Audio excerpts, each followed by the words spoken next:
దేశవ్యాప్తంగా అన్ని ప్రధాన నగరాల్లోనూ అన్ని రంగాలతో పాటు ప్రధానంగా రియల్ ఎస్టేట్ రంగం దూసుకుపోతున్న సంగతి తెలిసింది. భారత్లోని టాప్ 10 రిచెస్ట్ సిటీస్ జీడీపీలో రియల్ ఎస్టేట్ రంగం పాత్ర అత్యంత కీలకంగా మారిన పరిస్థితి.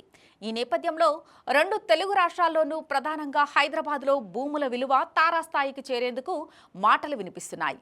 ప్రధానంగా హైదరాబాద్ నగరంలో జనాభా రోజురోజుకి పెరిగిపోతుండటంతో పాటు ఐటీ కంపెనీలు పెరుగుతుండటంతో నగరం విస్తరించుతోంది. తెలుగు రాష్ట్రాల్లో ఈ సమయంలో రియల్ ఎస్టేట్ రంగంలో పెట్టుబడులకు హైదరాబాద్ బెస్ట్ ఆప్షన్ అనే మాట వినిపిస్తోంది.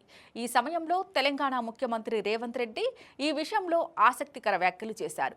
ఇందులో భాగంగా ఏపీకి తెలంగాణను కంపేర్ చేశారు. అవును, హైదరాబాద్లోని శిలా కళావేదిక తెలంగాణ సూక్ష్మ చిన్న మధ్య తరహా పరిశ్రమల పాలసీ ఎంఎస్ఎంఈ 2024ను సీఎం రేవంత్ ఆవిష్కరించారు. ఈ సందర్భంగా స్పందించిన ఆయన ఎంఎస్ఎంఈల ద్వారా ఉద్యోగ ఉపాధి అవకాశాలను మెరుగుపరిచి ప్రస్తుతం 3 లక్షల కోట్లుగా ఉన్న రాష్ట్ర ఆర్థిక బడ్జెట్ను 2028 నాటికి 7 లక్షల కోట్లకు చేర్చడమే లక్ష్యంగా పనిచేస్తామని తెలిపారు.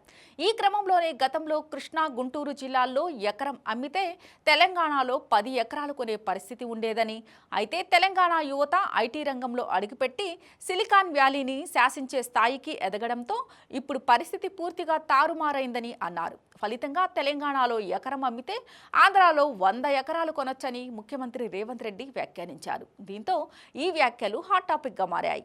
ఈ సమయంలో 2014-19 మధ్య కాలంలో అమరావతిలో భూమి ధరల విషయం తెరపైకి వచ్చింది. ఇప్పటికే అందుతున్న సమాచారం మేరకు అమరావతిలో భూముల ధరలు గ్రాఫ్ పైకి చూడటం మొదలుపెట్టిందని, వాస్తవానికి 2024 సార్వత్రిక ఎన్నికల ఫలితాల తరువాత నుంచే ఇది ప్రారంభమైనప్పటికీ ఇటీవల వరల్డ్ వైడ్ బ్యాంక్ నుంచి విషయం తెరపైకి రావడంతో ధరలకు రెక్కలొస్తున్నాయని అంటున్నారు. మరి ఏపీలో భూముల ధరలపై రేవంత్ వ్యాఖ్యలకు అమరావతి ఎలా ఆన్సర్ ఇస్తుందనేది వేచి చూడాలి.